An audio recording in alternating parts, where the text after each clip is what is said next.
E aí, galera, beleza? Com vocês? Eu sou a professora Séfora Cavalcante. Vamos trabalhar agora com direcionamento acerca de todo o conteúdo programático que vocês têm para o concurso da UFCG, com a comprove como certame adequado aí, coerente para dentro desse contexto, tá? O que é que nós vamos trabalhar, Séfora? O que é que você mais precisamente aí vai pontuar? Algumas questões que são específicas em termos de provas, de resoluções de provas, questões que são demarcadas de fato, alguns assuntos e temáticas que são recorrentes, o que mais eles vão focar aqui, por termos até um edital mais extenso, não dá para nós trabalharmos tudo isso com o tempo que nós temos, mas os pontos aí primordiais, aquilo que você não deve deixar de lado, entender algumas linguagens específicas e principalmente pontuar isso para a prova de vocês é o critério mais importante, beleza? Então, olha só, vamos começar aqui com o edital de nível superior, língua portuguesa, dividido em duas partes, em conhecimentos textuais, tá? E depois ele divide aqui na relação de conhecimentos linguísticos. Se nós prestarmos atenção só nesse contexto,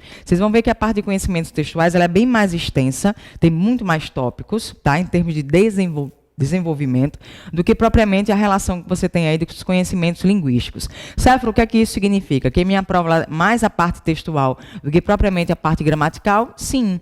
Por quê? Porque dentro de um aspecto textual, se você observar aqui comigo, no próprio edital, perceba que essa relação de conhecimentos textuais que vocês estão vendo aqui, toda a relação de conhecimentos textuais, ela começa e versa inicialmente pela questão de leitura e interpretação de gêneros diversos. Quando você fala aqui a respeito dos gêneros diversos, tá? Dos diversos textos, o que mais a Comprove trabalha são, obviamente, os textos que você pode aqui trabalhar de caráter expositivo, tá? Embora também se trabalhe com os textos que vão além da exposição, que é a argumentação, mas quando você trabalha com a ideia de gênero específico, porque expositivo é um texto com uma sequência, né? Gênero, especificamente, você tem aí textos que são publicados nos mais diversos meios. Então, você tem notícia, você trabalha aqui também com o aspecto da charge, tá? Muito vem se trabalhando com a charge. Você trabalha também com os textos em prosa, tá? E em verso. Então, a relação que você tem aqui específica, dá uma limpada aqui, a relação específica de gêneros, eles vão versar pela charge, tá? Um conceito aqui mais específico, tratando acerca do que é esse conhecimento. Séfora-charge é um tipo de gênero textual que ele abarca que tipo de sequência textual? Argumentativa. Trabalha com a ideia da argumentação, vem os princípios de ironia, a ideia do tecido específico do texto, trabalhar com as linguagens verbais e a linguagem aí visual, trabalhar dentro dessa questão específica da linguagem verbal e não verbal, é que a charge ela tem essa característica bem específica de fazer com que você contextualize um ambiente social e entenda qual é a crítica que está sendo feita. Então, os gêneros textuais diversos, notícia, reportagem, textos também em forma de poema, né, tem essas estruturas. Dentro de um conceito de leitura e de interpretação, eles variam, tá? Variam mesmo. Então, são textos tanto literários quanto os não literários. Textos literários mais versados pela essa ideia, né, do que você vai trabalhar com o gênero poema, né, ou a estrutura poética, como se diz, e a relação dos não literários, que são os textos de publicações mais amplas. Quando você trabalha com a notícia, com a reportagem, com a ideia específica aí que você tem de trechos específicos de editais, a ideia de um classificado, são textos que não são literários. Aí você diz, Séfora, mas aí dentro dessa relação de leitura e de interpretação com os gêneros diversos, isso aí vai variar muito. Sim, varia bastante. O que é que eles mais questionam? Bom, dentro desse conceito, em termos de ampliar essa relação de leitura e de interpretação, a organização do texto dissertativo. Isso aqui já é uma pista, na verdade, para você pontuar o conceito de sequência. O que eu estava dizendo para você a respeito de um texto expositivo. A ideia de um texto expositivo é a sequência textual, certo? Então, está aqui, ó, acompanha aqui comigo. É a sequência textual. Aí você diz, Séfora, mas essa organização do texto dissertativo, o que é que significa? É a mesma coisa de texto expositivo, a mesma coisa de texto informativo, certo? Porque a função é mostrar, expor, explicar. Então, essa organização do texto dissertativo, ela já vai deixar mais claro para você que vão predominar textos que têm um caráter dissertativo ou que nós chamamos de expositivo. E o que é que eles vão versar e o que é que eles vão trabalhar com esse conceito? Fato e demonstração, a ideia de comprovações, tá? O argumento e a interferência nessas relações lógicas, quando ele se fala aqui a respeito dessas questões de argumento e de interferência, São, na verdade, demonstrações, argumentos, aquilo que eu uso para sustentar, ou seja, aquele texto que vai chegar a uma ideia de fato argumentativa. As relações lógicas que eles vão trabalhar aqui, dentro de um aspecto de tudo aquilo que está sendo utilizado, mantém uma lógica com um contexto social, político, econômico. Tá? E ele também começa a dar aqui outras pistas, quando ele começa a mostrar para você outras sequências. Tem o texto dissertativo, aí vem agora o narrativo. Essa organização do texto narrativo, ele também vai trabalhar com os conceitos. Porém, ele já vai voltar-se para uma característica mais específica do texto narrativo. Como assim? No texto dissertativo, você trabalha fato, demonstração, argumento, interferência, relações lógicas. No texto narrativo, já vai vir uma característica diferente. Sequenciação de eventos, temporalidade. O texto narrativo, ele trabalha com tempo, é um aspecto cronológico. A notícia, por exemplo, ela é cronológica. Então, a ideia de você trabalhar com um texto narrativo, ela versa muito por essa questão de eventos, situações, em que eu vou narrar, dizer o que aconteceu, como aconteceu, quando. Por isso que a notícia e a reportagem são textos mais comuns para se trabalhar em provas de concurso. Serve, além dessa sequência da organização do texto, que é a sequência textual, dissertativa narrativa, também vai se trabalhar com um texto aqui de característica descritiva, sim. Agora, uma questão importantíssima que eu queria que vocês pudessem anotassem em algum lugar, tá? Texto descritivo, cuidado para vocês aqui não se voltarem para um conceito muito limitado acerca da ideia da descrição. O texto descritivo, ele tem 3 características que são importantíssimas. Ele faz isso aqui, ó. Ele nomeia, ele especifica, ok? E ele também qualifica. Então, uma das características principais de um texto de caráter e sequência descritiva é a ideia do texto descritivo dentro de um aspecto de nomeação, de especificação e de qualificação. Qualificar um termo, nesse caso, especificá-lo e também nomeá-lo, ou seja, caracterizá-lo, é uma das características de um texto que nós chamamos de descritivo, ou seja, que a sequência textual predomina a descrição. Safra, esse texto aqui descritivo, ele pode, na verdade, estar dentro do narrativo? Sim. O texto descritivo, ele pode aparecer no dissertativo? Sim. Quando eu conceituo algo no texto dissertativo, digo o que significa, o conceito dele é uma característica descritiva, mas dentro de um texto que tende a predominar mais a dissertação. Assim como na narração. É muito comum, dentro de um texto narrativo, você trabalhar com a descrição. É, na verdade, necessário. Por quê? O texto narrativo, ele precisa da descrição para que eu consiga, aqui, utilizar o imagético. Criar a ideia do personagem, o ambiente, a ideia de características que sejam psicológicas, a ideia comportamental, a ideia de conduta, de pensamento, fazer, na verdade, leitura do ethos daquele personagem ou daquela medida. Dentro dessa questão da leitura do ethos, é a imagem que eu deixo transparecer.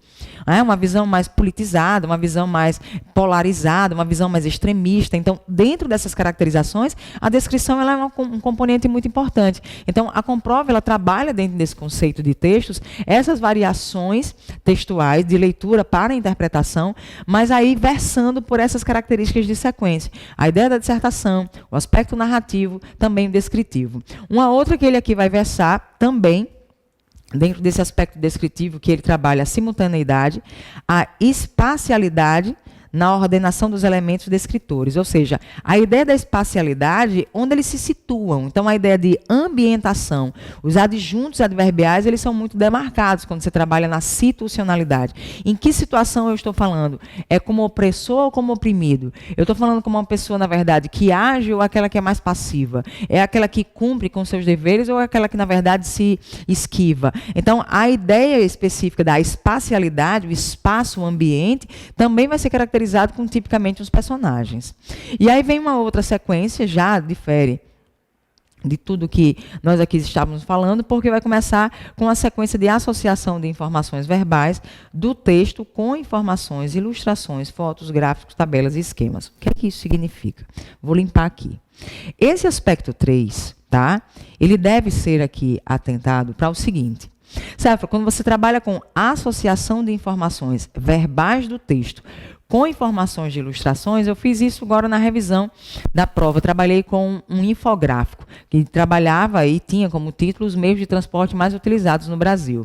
Então, aquele infográfico, ele vai trabalhar, por exemplo, com as informações verbais, quando eu coloco, por exemplo, os valores, quanto mais se gasta, em termos de valores por quilômetro diário, qual é o meio de transporte que mais se gasta, a ideia específica de quais são os transportes, saber, na verdade, em termos de infográficos, a leitura que eu devo fazer, quando eu sei que ele é maior, quando é que ele é menor, que tipo de elemento ele vai usar pontualmente para isso. Então, ele associa a ideia de situações, né, que são de associações de informações verbais com aquelas ilustrações, com fotos, tá, com gráficos, tabelas ou esquemas. Então, tudo isso, na verdade, pode estar num texto só.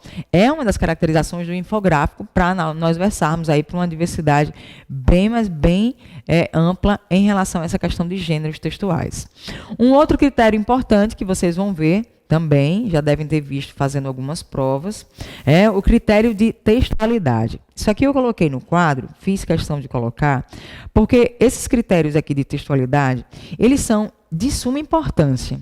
Entender esse processo. Coloquei aqui de forma esquemática, mas para nós pontuarmos algumas questões. Olha só, sempre que nós trabalhamos com essas ideias, né, caracterizadoras de texto, os fatores da textualidade, ou seja, aqueles fatores, os componentes de um texto. Você tem um aspecto da coesão, aqui eu comi o aspecto da coesão, tá? A ideia da coerência. Você disse, mas quando você trabalha na ideia de coesão e de coerência, está muito voltado para um aspecto textual, digamos, conceitual. Porque no aspecto de coesão e de coerência, nós vamos versar por algumas características, porque a coesão é o uso dos elementos, aqui, tipicamente, que servem para nós fazermos as ligações. A relação que vocês vão ter aqui, tá? De elementos que servem para fazer a coesão no texto. E quando eu digo para você fazer a coesão no texto, fazer a ligação, a conexão entre esses termos, muito característico, tá? Nessas relações, identificarmos, por exemplo, aqueles que têm um valor semântico específico, aquele que eu posso substituir e mantendo o mesmo valor semântico. Essas caracterizações de coesão, elas vão versar também pelo aspecto da coerência. Por quê? Porque até a coerência, ela vai trabalhar com o sentido lógico do texto. Ela vai trabalhar, na verdade, com o que nós chamamos de nexo. A falta de nexo num contexto, quando você está ouvindo alguém comentar sobre algum assunto, digamos, sobre o qual você não tem tanta habilidade. E aí, quando você ouve, você diz, meu Deus, que coisa sem nexo é essa? Eu não estou entendendo nada. A falta de nexo não significa que o texto foi mal, digamos, pronunciado, ele foi mal dito, foi mal escrito. Ele, na verdade, pode versar por uma característica sua, que é a falta de compreensão acerca daquele assunto. Então, a ideia da coerência, ela não implica, digamos, prioritariamente um texto mal elaborado, mas também o desconhecimento do leitor. Então, nós temos de versar por isso. Muitas vezes você lê um texto, fica ali na primeira, segunda página, quinta, sexta página, e não consegue acompanhar a leitura, porque para você não tem nexo nenhum. Então, a ideia da coerência e da coesão são aspectos da textualidade, assim como o aspecto da situacionalidade. Sabe por que é que isso está tão enfatizado aqui na ideia de coesão, coerência, situacionalidade, informatividade, intertextualidade, intencionalidade e aceitabilidade? Olha só, o aspecto de situacionalidade, eu coloquei aqui em característica mais em destaque, por ser uma situação de fato importante para vocês entenderem. O que é isso? Sabe, toda a relação de situacionalidade, nós vamos trabalhar com a relação que existe entre evento textual e a situação em si. A situação em que ele ocorre. Então, a relação vai ser entre o evento e a situação. Em que contexto, em que circunstâncias, em que momento, qual o motivo, qual o objetivo desse texto. Qual é, na verdade, o aspecto da situacionalidade? Como é que eu posso aqui fazer uma relação entre o evento, ou seja, o texto em si, a ideia, e a situação em que ele ocorre? Em que circunstâncias nós estamos escrevendo? Devido a quê? Por exemplo, nós trabalhamos com um texto que foi República Sofrida. Em que aspecto de situacionalidade ele está acontecendo? No aspecto, digamos, de movimentos sociais, da questão de nós ainda versarmos muito pelo aspecto da violência, como pessoas que se tornam aí extremamente digamos, excluídas da sociedade e agem de forma violenta. O autor, ele se mostra extremamente apreensivo com isso, mas também se choca, é assustador para ele, é assombroso para ele. Então, o aspecto entre evento e a situação em que ele ocorre é um aspecto, digamos, de movimentos sociais num contexto social, mas que eu posso tirar dali características que são específicas devido aos valores que eu aplico, mas que também percebo isso nas situações externas. Então, esse aspecto de informatividade e intertextualidade, que eu também coloco aqui, além da intencionalidade, essa intencionalidade, a ideia específica, qual é a intenção do texto? Eu estou escrevendo por quê? Todo texto ele tem intenção. Todo. Ninguém escreve um texto para nada. Ninguém. Sabe, quando eu escrevia diário não era para ninguém, era assim. Você escrevia nem que fosse para você daqui a 3 anos, para quando você começasse a ler seu diário, e dizer, meu Deus, que absurdo que eu escrevia. Meu Deus, como eu era lesa. A bicha abestalhada, olha aqui. Guardando papelzinho de bala, bilhetinho e tal. Mas o aspecto era diferente, a situação era diferente. Não mais se caracteriza com o que você vive hoje. O evento das circunstâncias momentâneas ou dessas circunstâncias atuais não condizem mais com o passado. Então, não coaduna, elas não batem. Mas naquela época, sim. E você vai pensar nessa ideia de intenção, porque todo texto tem intenção. Você disse, e a ideia da informatividade? Informatividade é aquilo que eu trago para você. Qual é o grau de informatividade? Porque eu estou tentando fazer o quê com você? Esclarecer algo? O que é que eu quero? Esse grau de informatividade, eu estou tentando chegar até convencer você? Além disso, a ideia da aceitabilidade. Então, esse princípio aqui de fatores de textualidade, essa relação que existe da aceitabilidade, é muito dentro dessa relação de aceitar a situação argumentativa como um contexto de base. Ter um princípio da argumentação, ter o princípio dos argumentos de autoridade, de fato, como elementos pontuais para o meu texto, para que aquilo ocorra. Então, na prova de vocês, o que vocês vão ver na Comprove, esses aspectos de critério de textualidade, ele trabalha muito com o aspecto da situacionalidade, da coerência, a informatividade, mas esse princípio da intertextualidade é o tempo inteiro. A intertextualidade, a conversa entre os textos, a relação textual com um dado momento, a relação textual com uma obra literária, ou a relação textual com o que você, na verdade, vive, né? O que foi a história e o que vem se aplicando hoje. Então, é um aspecto relativo à intertextual, é um aspecto, um texto dentro do outro. Eles conversam, interagem entre si. Tá? E cabe a nós, leitores, observarmos essas questões. E aí, olha, as primeiras questões, elas sempre vão versar por esse caminho. Até de 10 questões até a 7, ela é toda voltada para esse aspecto textual. É muito forte essa questão do conhecimento textual nas provas específicas da Comprove, tá? E aí vem o tópico número 5. Esse tópico 5 é a análise de incoerências e contradições na referência a outro texto ou na incorporação de um argumento de outro autor. Ou seja, ele vai fazer essa análise de incoerência, o que é que as ideias, em que momento elas coadunam e em que momento, na verdade, elas divergem. Quando elas convergem, quando é que elas divergem. Então, são comparativos. É fazer situações de frases, de períodos, em que há convergência, em que há divergência, mostrando as contradições, mostrando, na verdade, um outro texto ou, na verdade, um outro argumento de autores que possam aí rebater, que possam trabalhar com essa questão intertextual. Ok? O aspecto 6, ele vai remeter aqui a uma caracterização de análise das relações sintático-semânticas em segmentos do texto. Mistura-se, as pessoas imaginam logo que vem aí uma relação específica de gradação, quando você diz assim, pô, gradação deve ser figura de linguagem. Olha, o aspecto gradativo, ele é comum nos textos, né? Até porque você tem um aspecto, por exemplo, de construção do texto. O aspecto linear, ele é gradativo. É aquela história de começo, meio e fim.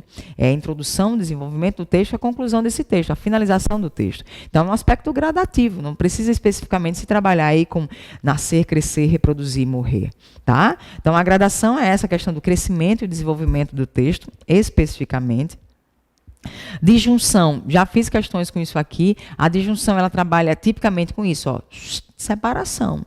Disjunção, junção, disjunção. Um princípio que você tem aqui de análise de composição de palavras, em que há um prefixo, tá? Antes do radical, derivação prefixal. A disjunção é separando, tá? O aspecto disjuntivo é aquele que separa. Vem aí a explicação, estabelecimento de relação causal, de conclusão, comparação, contraposição, exemplificação, retificação e explicitação. Então, assim, tudo isso aqui ele vai mostrar dentro do aspecto textual. O que é que tipicamente acontece? Eu mostrei isso numa questão bem característica da prova, mostrando a relação de causa, e consequentemente viria aí essa consequência, um aspecto já, digamos, de construção de texto. Eu mostro a causa e, consequentemente, virá aí a ideia específica dos efeitos. Então, eu trabalho com a causa e com o efeito. Então, a causa e a consequência. Mostro, na verdade, que o discreto com a política, que a falta de compromisso, que a falta de conhecimento da população, ela tende a agir de forma violenta, tá? E consequentemente, a depredar ambientes que são públicos ou privados, causar incêndios, até morte, exigindo um aspecto, digamos, de mais segurança, mas trabalhando com a violência. Então, isso é um aspecto, digamos, de consequência, trabalho com a causa e com a consequência, porque não foi feito lá atrás, nós vamos, na verdade, nós vamos usufruir, no sentido mais, digamos, não menos coerente, com a ideia dessa questão do dia a dia. Então, trabalhar muito com essa relação, de conclusão também, de comparação. Essa ideia do aspecto de comparação é muito da comparação de época, se trabalha muito com essa relação de comparação de época, tá? A contraposição, quando você tem os argumentos que se contrapõem, visões que se contrapõem, refutar, que é a mesma coisa de você contra-argumentar, certo? De um texto, aí já no critério argumentativo. Veja, dissertativo, narrativo, descritivo, aí aqui ele fala do texto argumentativo. Então, ele tem um aspecto mais prioritário para essa relação do texto argumentativo, mais amplo, digamos assim. Tanto que o aspecto 7, ele vai focar exatamente essa relação de texto. Porque, olha só, tese é a ideia que se defende, tá? Pessoas, todo texto argumentativo tem de ter uma tese. Um artigo de opinião, a ideia específica que você tem de redações de concurso, tipicamente você tem de expor a ideia que você vai defender, porque eu tenho de problematizar o texto. Se eu problematizo, eu tenho algo a dizer a respeito dele. Então, a relação que você tem específica da tese é a defesa. É a ideia que eu vou defender. Eu digo que isso acontece devido a esses fatores. Então, quando eu mostro, na verdade, a tese, eu tenho de mostrar logo na sequência, por um aspecto de linearidade, os argumentos. Então, eles tendem a mostrar se a tese ela coaduna com os argumentos, se os argumentos eles são compatíveis, serve de explicitação, se retifica algo, se serve como exemplo, se estabelece a relação de causa, de consequência, se compara, se contrapõe. Então, ele vai trabalhar dentro dessas relações, assim como nos contra-argumentos, é a mesma ideia. E refutação de um texto argumentativo. Então, essa refutação do texto argumentativo, a ideia de refutar, tá? De você pensar realmente nessa ideia de contra-argumentar, de encontro, esses são os aspectos de identificação. E aí você tem a estruturação do texto, observando os elementos de substituição e encadeamento, que são os elementos que vão compor a ideia e o aspecto coesivo. Então, assim, dentro dessa relação, digamos, mais ampla, a interpretação, ela versa por uma característica que ela vai além desse princípio, né? A interpretação, eu tenho de entender que existe aqui o que nós chamamos de juízo de valor. Aí você diz, o que é que significa isso? É porque na interpretação de diversos gêneros textuais, tá? A interpretação, ela versa muito pela característica do juízo de valor. Por que do juízo de valor? Porque a interpretação ela é uma questão pessoal. Porém, ela tende a estar dentro do contexto. Por mais que eu não concorde com o autor, eu tenho de saber interpretar o que ele quis dizer. Por mais que eu não concorde. A interpretação, ela versa por uma característica diferente. A interpretação, ela requer e exige de você uma capacidade completamente diferente da compreensão. Olha só, deixa eu mostrar isso aqui para vocês. Sempre que se trabalha envolvendo essa relação de interpretação, ela vai exigir de você esse aspecto de que eu digo, olha, se existe aqui uma relação de interpretação, eu tenho de pensar na relação de interpretação com essa relação do juízo de valor. Além desse juízo de valor, você vai trabalhar também e eu comendo as letras. Você vai trabalhar também na interpretação com um aspecto de subentendido. Subentendido. Isso aqui depende de cada pessoa. Porém, as ideias elas têm de coadunar com quem fez a prova, não com quem elaborou o texto. Para você ter uma ideia, toda a relação de interpretação ela vai versar por comandos de questões que trabalham segundo o autor, de acordo com o autor, conforme o parágrafo tal, segundo o período tal. Aí trabalha com a ideia, podemos deduzir, podemos inferir. Então, é algo que eu vou chegar a uma possível conclusão. Então, os próprios comandos de questões, eles versam por outra análise. É de acordo com o autor. Aí você faz assim, sempre mais de acordo com o autor. Não trabalha com aspecto interpretativo, não. Lógico que não. A ideia do aspecto interpretativo, quando eu digo segundo o autor, de acordo com o autor, a ideia de deduzir, de inferir, tudo bem. Mas quando eu digo segundo o autor, é segundo ele. Eu não estou interpretando, é a ideia dele. Olha o que é que vai ser interpretativo. Deduzir. A ideia de deduzir. Podemos afirmar ou podemos concluir com isso, ou seja, eu vou chegar a uma conclusão. Quando eu digo segundo, de acordo e conforme, isso aqui não é um aspecto de interpretação. Isso aqui já versa por uma característica de compreensão. A compreensão ela vai ficar presa ao texto. A compreensão ela vai trabalhar com a análise em que você vai ver e observar só o que está ali. Eu não levo em consideração o meu contexto. Eu não levo em consideração a minha visão, o meu conhecimento de mundo. Eu vou trabalhar aqui, nesse aspecto, deixar mais óbvio. Trabalhar dentro desse aspecto aqui, quando você trabalha com o juízo de valor, você trabalha com a relação de infere-se do texto, ou infere-se sobre o autor. Podemos deduzir que... Deduzir que...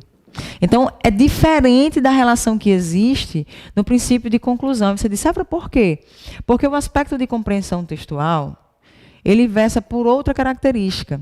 A compreensão textual, pessoas, olha, a compreensão ela trabalha dentro dessa relação com o juízo, que nós chamamos de juízo de fato. E o juízo de fato é tudo aquilo que eu posso afirmar. Então, é tudo aquilo que eu afirmo. Se é tudo aquilo que eu afirmo, os comandos de questões que eu vou ter aqui são diferentes. São comandos da ideia de acordo, conforme a frase, conforme o autor, conforme a linha, a partir da ideia tal, separa aqui, pelo amor de Deus, a partir da ideia tal, certo? Então, eu tenho uma análise que é presa ao texto, eu fico presa ao texto. A compreensão, por quê? Porque é um juízo de fato e eu não vou trabalhar com subentendido, eu vou trabalhar com um aspecto de quê? Pressuposto. A relação é pressuposto. O pressuposto, eu tenho de ter obrigatoriamente um marcador linguístico. E aí você vai observar isso, já deve ter observado isso nas características de texto. Preste muita atenção nessas questões, porque questão de interpretação e uma questão que trabalhe com aspecto de compreensão, ela é diferente, tá? E aí vamos para a segunda parte. Aí você tem aqui, cadê? As relações de conhecimentos linguísticos. Olha, aqui nos conhecimentos linguísticos já vão exigir de vocês uma capacidade, digamos, mais ampla no aspecto gramatical. Eu tenho de priorizar essa ideia, né, numa relação que seja mais de conhecimentos linguísticos de fato. A gramática ela vai aparecer, ela vai estar dentro do contexto, ela vai estar dentro de uma relação estritamente específica para o texto, Questões dissociadas, difícil. Trabalhar com as questões separadas, aquelas aleatórias, sempre vão estar contextualizadas, prioritariamente, vamos dizer assim, sempre não gosto. Em sua maioria, sim. Por quê, Sefra? Porque o aspecto de conhecimentos linguísticos, a linguística aqui, ela vai se aplicar ao texto. Então, como a Comprova ela vai trabalhar dentro dessa relação textual, só para vocês terem uma ideia, toda a relação que existe de gramática aqui, ela vai exigir de você conhecimento, né, amplo, em relação a algumas questões, mas outras que vão ser bem predominantes quando você vai falar acerca dessas questões de interpretação e de compreensão. Porque a gramática, ela exige de você uma outra capacidade. A gramática, por exemplo, nesse aspecto de conhecimento linguístico, envolve aí 30% da sua prova, eu tenho exatamente, tenho aqui 3 aspectos, 4, 5, 6, 7. Você está vendo como ele é bem limitadinho, bem limpo? Você viu que até o aspecto da ideia textual, ela é muito mais ampla. Muito. Ela vai mostrando tópicos, elementos, como se fossem diversos conceitos que você tivesse de memorizar. Aqui nos conhecimentos linguísticos, eles vão trabalhar com uma outra análise. Qual é essa outra análise? Primeira delas, olha o que é que ele está pedindo para você. Modalidade oral e escrita da língua, norma culta, variedades linguísticas e registro formal e informal. Então, quando nós vamos trabalhar com esse aspecto de modalidade oral e escrita, existe sim um meio, uma ideia específica de situacionalidade, mas também a ideia de ambientação, em que existe aí esse meio que condiz com a linguagem, certo? Quando eu digo para você que existe a ideia do meio que prioriza a relação da linguagem, é porque você sabe, por exemplo, que a linguagem ela condiz, está muito associada ao meio. Você diz assim, tá. Por quê? Porque a linguagem ela varia. Mas a língua não, a língua é uma só, a língua é a língua portuguesa. Mas a linguagem ela varia. Então, em diversas modalidades, por exemplo, na modalidade oral, eu não vou exigir de você a norma culta. Mas na modalidade escrita, sim. Dependendo da situação em que você esteja, dependendo, na verdade, da intenção que você tenha, a minha linguagem ela tem de ser formal. A ideia de versar para uma linguagem que seja denotativa e uma linguagem que seja conotativa, ela vai condizer, sim, com o gênero textual, com a minha intencionalidade e com o meu critério aí de situacionalidade. Essa relação entre situação e o evento. Então, quando eu penso nessa questão de oral e escrita, o que é que realmente vocês vão ter de priorizar? A modalidade oral e escrita da língua, quando você fala da norma culta, aquilo que é conceitualmente aplicado à norma culta é aquilo que já é utilizado, mas dentro dos padrões da linguagem. Certo? As variedades linguísticas, aí elas vão versar por diversas questões. Diversas. Não existe um português que é dito aí como português que mais bem se fala ou que melhor se fala está em determinada região. Isso não existe. Né? Isso vai depender de pessoa para pessoa. Mas existe uma questão de variedade linguística. Por exemplo, quando você fala dessas questões de variedade linguística, você sabe que uma pessoa que mora no Sul e uma pessoa que mora no Nordeste, a linguagem é completamente diferente.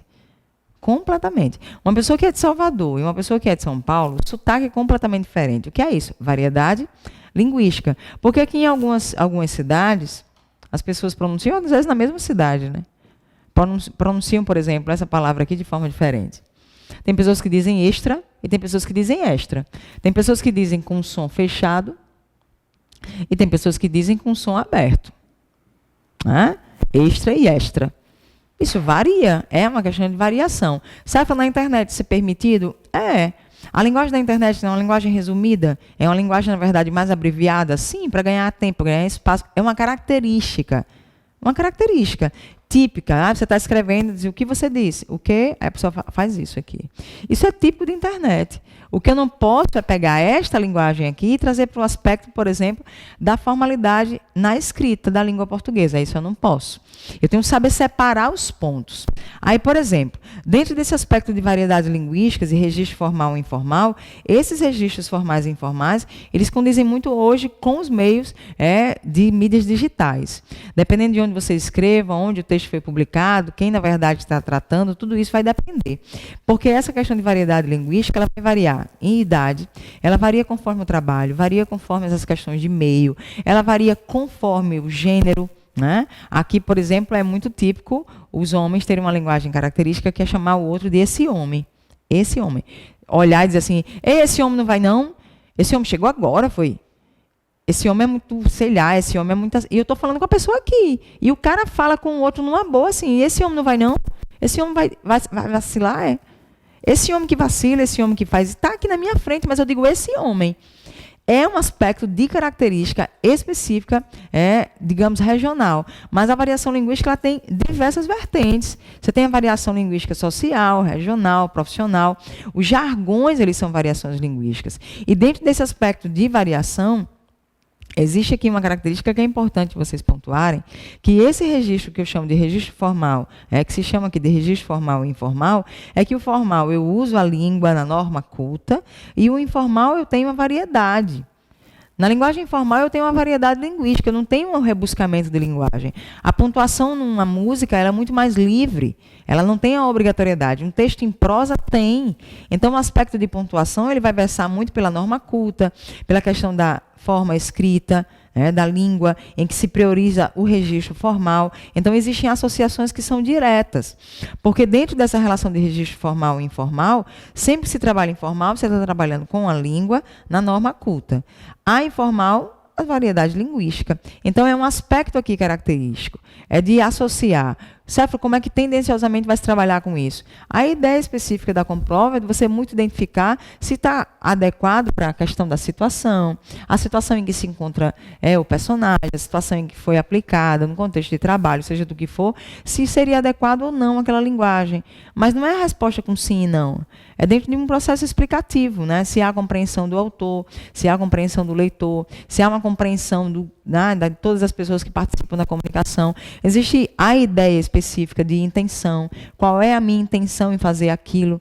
Não é só a ligação do evento com a situação em si, né? O situar a ideia de onde aconteceu. É uma relação mais ampla. Então, dentro dessas caracterizações, você tem, por exemplo, no contexto 2, nesse contexto 2 aqui, ele versa pela relação de sentido no texto. Essa relação de sentido no texto é uma questão importante, tá? O que é isso? Céfalo, olha só. Sinonímia e antonímia todo mundo sabe. Porque sinonímia, você trabalha com os sinônimos. Acompanhe na tela comigo, tá?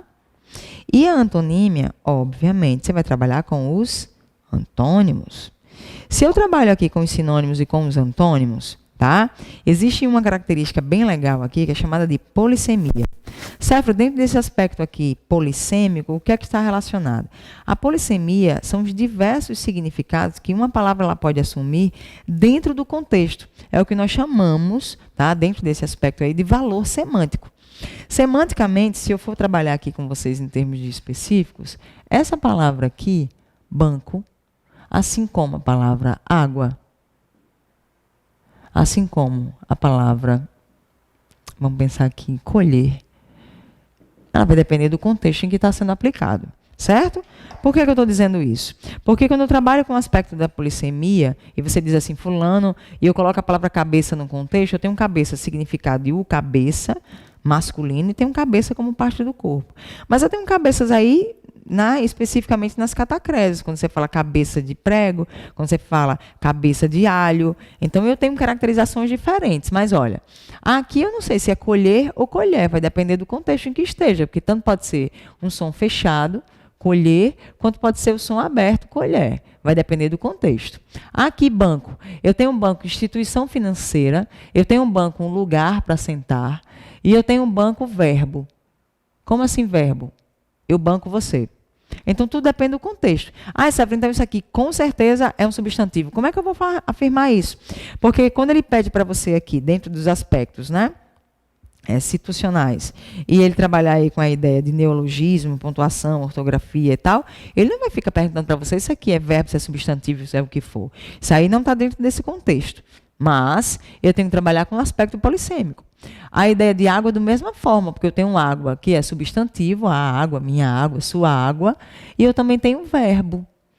Como assim o verbo? O verbo está relacionado a este verbo, ó, aguar.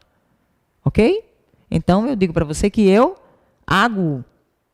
Eu não digo eu agou, não, hein? Eu ago. Céfalo, se eu ago, o que é que tu fazes? Tu águas. Olha só. E ele, Céfalo, ele faz o quê? Ele, água. Olha o contexto.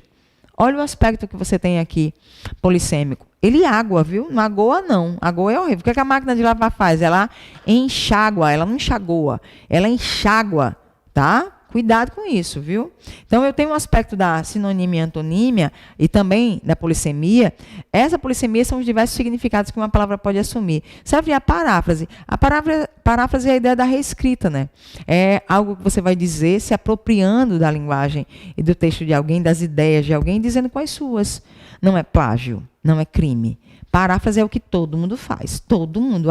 Você, quando emite uma opinião, já está fazendo uma paráfrase. Porque você leu, você assistiu, você ouviu, né? Você releu, você replicou, você retrucou, você argumentou, contra-argumentou, até chegar a um denominador comum.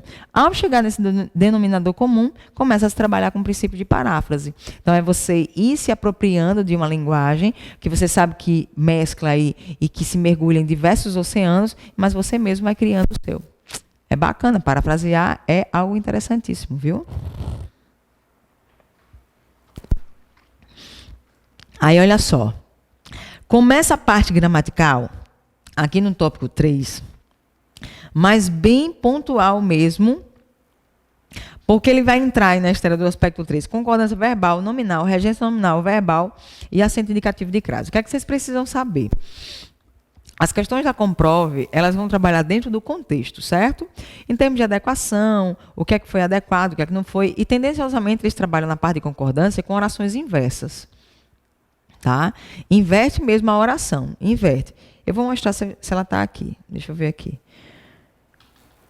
Deixa eu ver. Se tiver aqui, eu vou mostrar para vocês a questão de concordância. Aqui, ó.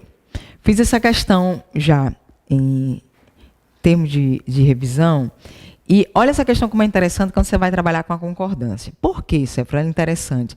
Porque ela vai exigir de você uma capacidade de observação muito boa. Que é, se eu trabalho com a concordância e ele diz que a forma verbal está errada, então eu já vou trabalhar com a concordância verbal. Certo? E a concordância verbal, que é a harmonia entre os termos. Ó, o som tem que harmonizar.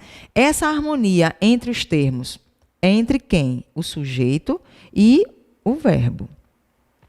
E aí, quando eu trabalho com o sujeito e com o verbo, eu tenho de saber que o sujeito, ele vai, se estiver na terceira pessoa do plural, o verbo também está na terceira pessoa do plural. Mas os verbos que vão aparecer aqui, eles não vão aparecer na ordem de sujeito, mais verbo, mais complemento. Isso aqui todo mundo sabe fazer. As questões da Comprove, elas começam, na verdade, a usar um contexto de inversão de frases. A reescrita, o processo que você tem diferente, um aspecto de coesão e coerência mantendo a lógica do texto, mas a questão gramatical ela também vai entrar. Então, tendo em vista, olha o que diz na questão, tendo em vista as regras de concordância, assinale a opção em que a forma verbal ela está errada, ou seja, eu tenho 4 alternativas corretas e uma que está inadequada. Aí ele trabalha com o primeiro e diz assim, existem. Aí você vai, sabe cadê o sujeito? Porque você fica esperando o sujeito aparecer aqui antes do verbo, mas não está e você já fica confuso, né? Você tem aqui, existem, podem provocar, faltam, persistem e possuem. Ok? Só um deles, que é o podem provocar, é que você está trabalhando com a locução verbal, em que o primeiro verbo aqui ele é conjugado, o segundo permanece no infinitivo. Mesma ideia que você tem aqui, de tão dúvidas que as pessoas têm, quando você fala vou estar, né? Queremos, queria, pretendia, pretendíamos. Quando você diz queríamos estar. Do mesmo jeito que você diz que queríamos estar em casa, você diz também que queríamos fazer. Do mesmo jeito que você diz que queríamos viajar. Então não muda nada. O segundo verbo permanece no infinitivo. É só você saber que existe uma locução verbal, tá? Então, existem, podem provocar, faltam, persistem e possuem. Sabe o que é que eu tenho de saber? Concordância verbal. A concordância verbal é a concordância entre um sujeito e um verbo. O verbo e o seu sujeito. Eles concordam em número e pessoa. Certo? Pessoa, primeira, segunda e terceira. Número, singular e plural. Aí ele diz aqui, existem na atualidade diferentes tipos de inseticidas prejudiciais à saúde do homem. Aparentemente nenhum problema, porque quando você faz a pergunta aqui, o que é que existem? Né? Qual é a resposta? Diferentes tipos de inseticidas prejudiciais à saúde do homem existem na atualidade. Então, na atualidade, seria o contexto final da conclusão, né? Conclusão que eu digo da estrutura. Sujeito, verbo e complemento. Então, seria a parte final. Sujeito, diferentes tipos de inseticida prejudiciais à saúde do homem. Certo? Nessa mesma frase, em que há, sim, uma relação de concordância adequada, porque são diferentes tipos que existem, né? Tá ok? Existe também um princípio de regência aqui dentro. Porque ele trabalha com o seguinte, ó, diferentes tipos de inseticida prejudiciais à saúde do homem. Uma coisa, quando ela é prejudicial a alguém. Então, o adjetivo prejudicial ele já exige a preposição a. Mas o a, que antecede a palavra saúde, porque eu digo a saúde, letras idênticas, elas vão se fundir e transformam-se aqui na crase. Se você tiver dúvida, o que é que você faz? Diferentes tipos de inseticida prejudiciais à saúde. Você disse, eu não sei se tem crase ou não, o que é que eu faço? Troca a saúde aí por organismo, certo? Organismo, que é uma palavra masculina. Se latir, ao. Se fizer isso, ó, ao, aí você utiliza a crase. Preste atenção. Existem, na atualidade, diferentes tipos de inseticidas prejudiciais. Você pode dizer que é prejudicial até o cachorro, tá? Ao homem, ao cachorro, ao povo, ao organismo. Quando você faz essa modificação de um termo feminino por um termo masculino, e eu vou colocar aqui a palavra cachorro, você vai identificar aqui diferentes tipos de inseticidas prejudiciais ao cachorro. Latiu, ó, ao. Tá vendo? Bonitinho? Apareceu isso, tem crase automaticamente. Tem nem para onde correr. É um caso de regência nominal em que há a exigência da preposição a, mais o artigo a que antecede a saúde, letras idênticas se fundem e transformam-se no a craseado. É um caso de regência nominal. Sendo que ele quer a concordância. Safra, existe a concordância entre o verbo e o sujeito, diferentes tipos de inseticidas prejudiciais. Então, aqui está ok.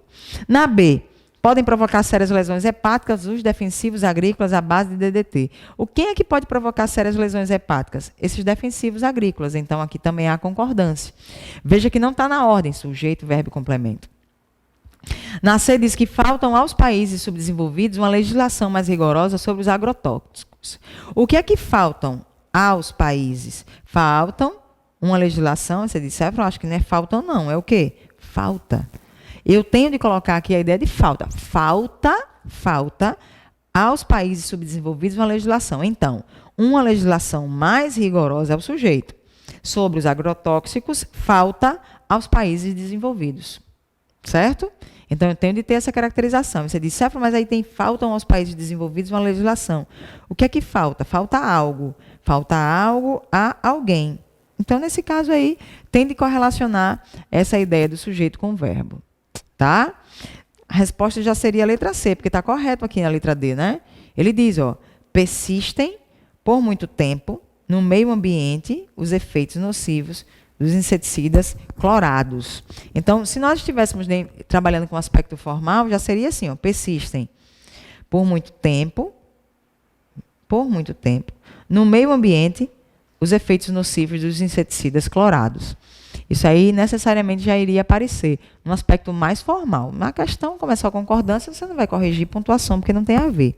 Então, aqui os efeitos nocivos persistem, está correto, assim como possuem elevado grau de toxicidade, são os defensivos do tipo fosforado. Então, aqui, ó, sujeito ok, os defensivos possuem. Correto. Só faltou, de fato, a letra C, que tem um M a mais aí, tá? Resposta bem legal. Ok? Só para vocês terem uma ideia, aí que eu sei que vocês lembram dessa questão, para que nós possamos aqui nos ambientar. Um outro aspecto constituinte que vocês aí vão perceber nessa relação de conhecimentos linguísticos é a ideia de regência verbal e de regência nominal. O aspecto de regência nominal e de regência verbal, ela é muito característica em termos de uso das preposições e, consequentemente, a crase. O que é que você precisa entender? Eu fiz isso hoje, ao gravar a aula, mas aí é legal vocês também terem uma noção de que esses elementos aqui, ó, por exemplo, quando você diz à espera de um milagre, quando você diz que à beira de um ataque de nervos, quando você diz que gosta de conversar à toa, quando você diz que, olha, chegar na minha casa, você dobra a primeira à direita, depois a segunda à esquerda. Quando você chega, por exemplo, a um restaurante, e aí você ouve o garçom dizer, sirva-se à vontade. Além disso, você não vai precisar pagar à vista. Por quê? Você pode pagar a prazo, e quando você paga a prazo, é diferente. Por que não tem crase? Porque prazo é uma palavra masculina. E aqui eu estou falando de locuções femininas. Sefra, eu gosto das coisas às claras. Olha só, como é que você gosta das coisas. Tem pessoas que gostam de viver às escuras, tá? Às escondidas. E aí tem pessoas que saem de uma festa, para não chamar muita atenção, a francesa. Tem pessoas que já gostam de chamar bastante atenção e saem a brasileira. A brasileira levando os doces da festa. Tá? Preconceito não, é assumindo mesmo a característica. Você tem aqui a francesa, quem nunca, não é? A brasileira, as escuras, as claras, a vista, à espera de um milagre, à beira de um ataque de nervos, à direita, à esquerda. Você tem características aqui, ó, à medida que o tempo passa, a prova se aproxima, quando você tem um semelhante, que é a proporção, que eu envelheço, fico mais experiente, quando você trabalha com essas locuções, todas elas com crase. Isso aqui não é fusão de preposição mais artigo. Isso aqui, característica de locuções femininas. Certo? Alguém que foi pego à força, aqui, ó. Como foi que a pessoa foi pega? Forçosamente. Antigamente as pessoas eram condenadas à forca. Aqui foi pego à força. Forçosamente. É diferente de eu dizer que a força que eu usei para empurrar esse móvel foi muito grande. Então, a força que eu usei é um substantivo. Agora, eu puxei isso aqui, a força, forçosamente. É o modo como isso aconteceu. Tá? Então, você tem de pensar aí, especificamente nessas características, de que a crase ela não é resultado só de preposição mais artigo, como eu mostrei já para vocês. Não é só isso. É resultado também de outras construções.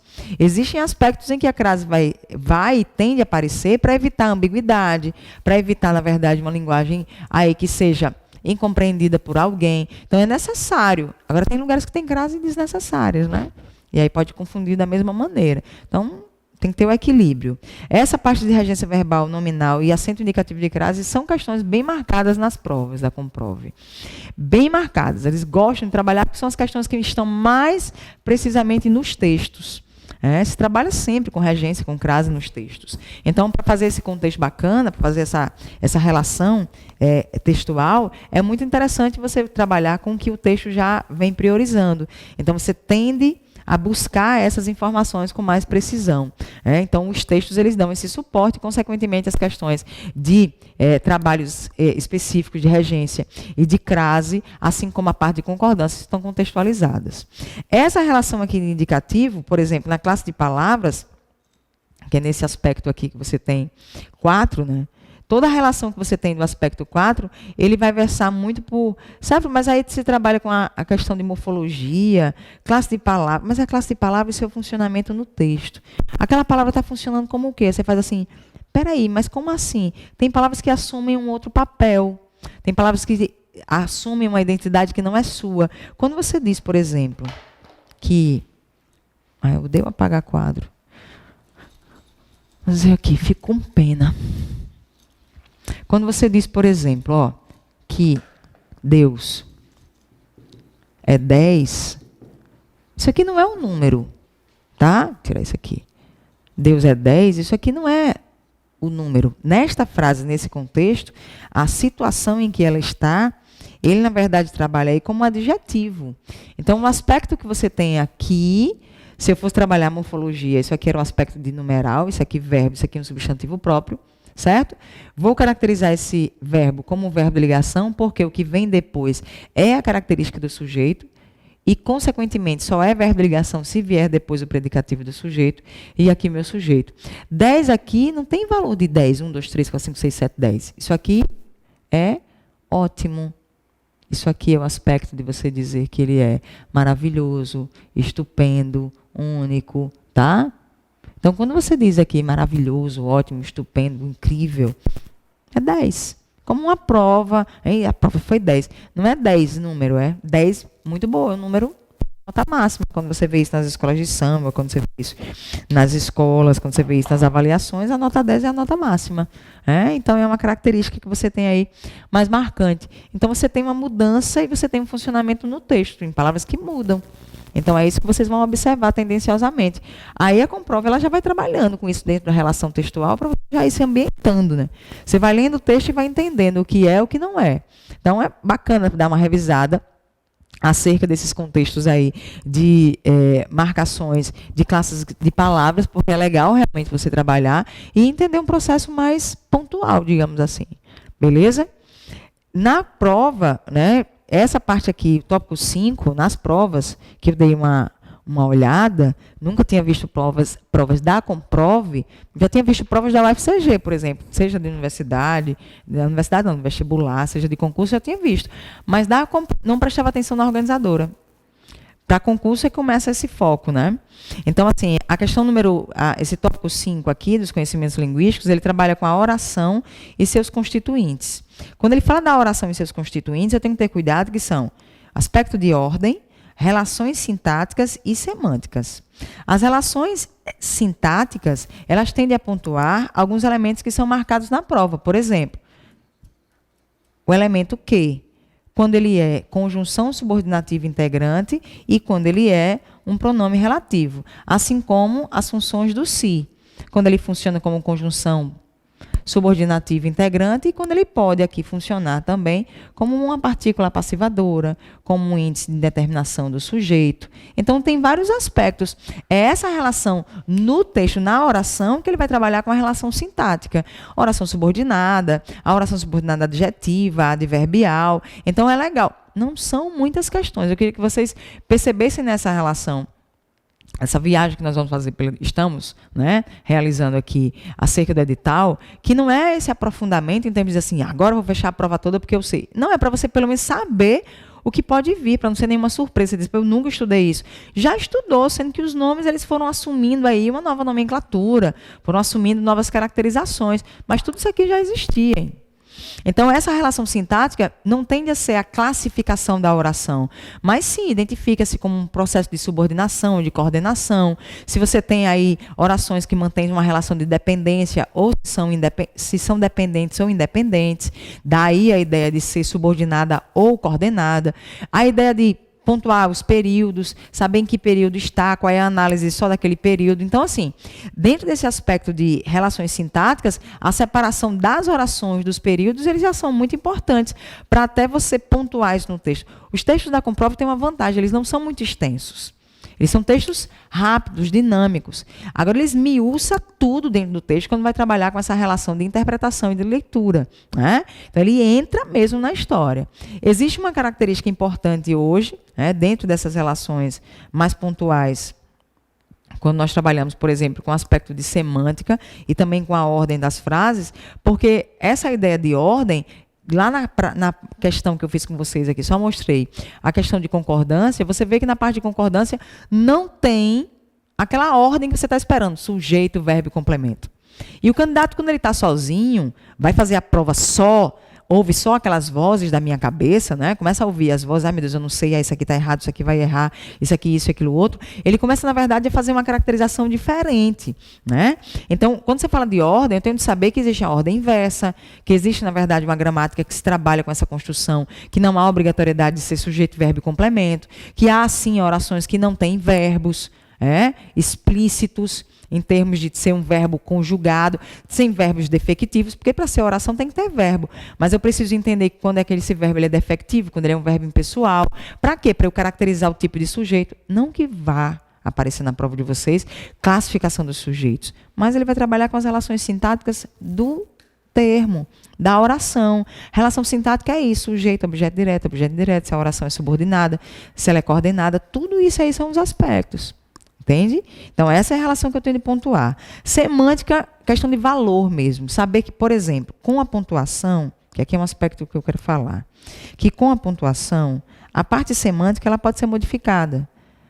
Perceba uma oração subordinada, adjetiva explicativa, e outra que é a oração subordinada, adjetiva, restritiva. O aspecto semântico ele vai interferir. A pontuação, ela muda o aspecto semântico, certo? O aspecto de pontuação ele muda. Quando você pensa numa frase, aqui, né? Vamos pensar aqui comigo. Se eu digo para você esta frase, ó, esse juiz é o culpado. Ok? Qualquer semelhança é mera coincidência. Quando você diz que esse juiz é o culpado, sabe quem é o culpado aqui? Esse juiz. Como é que eu tiro a culpa do juiz? Aí você diz, como assim tirar a culpa do juiz? Como é que eu salvo o juiz com a pontuação? Eu vou fazer isso, ó. Esse juiz é o culpado. Eu vou transformar esse cara aqui em vocativo. Ele agora é com quem eu falo. Ele não é mais de quem eu falo. De quem eu falo, ele seria o sujeito, esse juiz. Aí agora ele passa a ser com quem eu falo. E quem é o sujeito? Esse. Quem é o culpado? Esse que está perto do juiz. Aí, esse aí é o juiz, esse. Não este que está perto de mim, esse aí. Esse aí que está perto de você é que é o culpado. Tirou a culpa do juiz com as vírgulas, transformando-o em um vocativo. O que é que você fez? Mudou o valor semântico? Mudou. Mudou a questão estrutural da frase? Mudou. A questão semântica, sintática? Sim.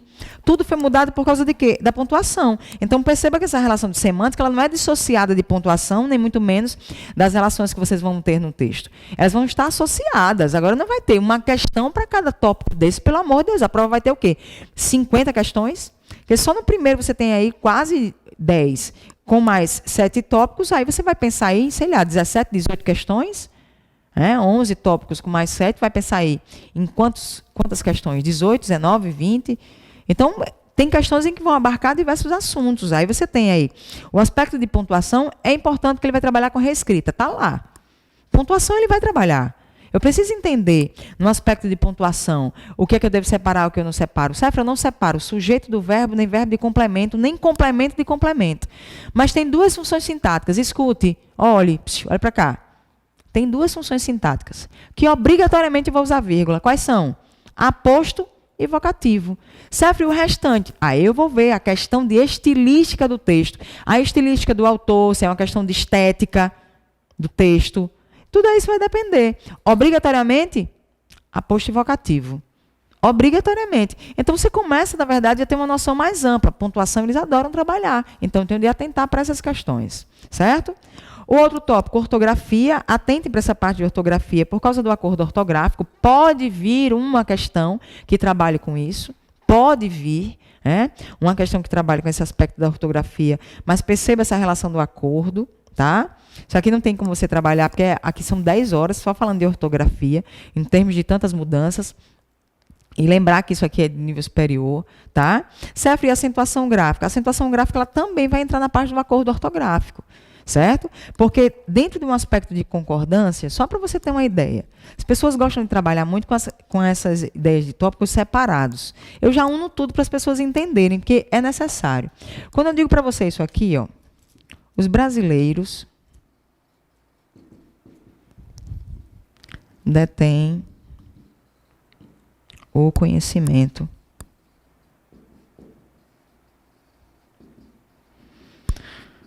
do índio, certo? Detém do índio. Quando eu digo que os brasileiros detêm, perceba, esse verbo aqui é derivado de ter. Ok? Derivado de ter. Os verbos derivados de ter, você tem a terceira pessoa do singular, detém, com acento agudo, e a terceira pessoa do plural, detém, e a terceira pessoa do plural, para aqui diferenciar, circunflexo. Isso aqui não é acentuação de oxítono terminada em AM, isso aqui é acento diferencial. Aí, quando você vai olhar para cá, qual é o problema que eu tenho? De acentuação e de concordância. Aí você diz, Cefra, mas aí eu estou lendo o texto, não dá nem para perceber. Não importa isso, você vai ser avaliado exatamente por isso. Os brasileiros detêm, isso aqui é a terceira pessoa do singular, e isso aqui é a terceira pessoa do plural. Como é que eu vou fazer aqui o uso da concordância? É impossível. Eu concordei a ideia da pessoa, mas o número é diferente, como é que pode? Então, isso aqui não há concordância. Ou eu diria, o brasileiro detém, ou eu diria, os brasileiros detêm. Certo? Então, aí já vai ser um outro critério. Você trabalha numa questão só de avaliação de concordância. A relação que existe de ortografia, de acentuação e ainda vai envolver as questões de concordância. Então, estão associadas, viu? Tem que estar associado. Se eu pusesse uma vírgula aqui, eu já iria mostrar para você o quão inadequado é. Eu achei a frase grande, aí fui e coloquei aqui. Não posso separar sujeito do verbo, nem o verbo do complemento. Então, tchau aqui também. Então, tem que ter cuidado com isso, tá? São as questões, na verdade, mais pontuais que vocês vão e tendem a observar. Deem atenção em fazer provas mesmo, né? Fazer provas. Peguem as provas e comecem a fazer para ter uma avaliação mais concreta, mais avaliativa e outra. Habituar-se com a linguagem da organizadora. Você tem que se habituar. Amor, você tem que ouvir a linguagem da organizadora e isso ser comum. Você diz assim, pô, já sei de quem é essa aí, isso é da Comprove, né? Isso aqui é de fulano, isso aqui é de cicrano, isso aqui é de tal, isso aqui é Y, isso aqui é XY, isso aqui é 2Y. Pronto. Isso é aquela pessoa que está dentro de um aspecto de concurso, estudando pra caramba, e obviamente vai se preparar para vários. Você estuda português aqui, meu amor, já serve para outros. É diferente de outras disciplinas que você tem de seguir um cronograma, um conteúdo programático. Nem todos trabalham com direito, mas língua portuguesa você vai utilizar.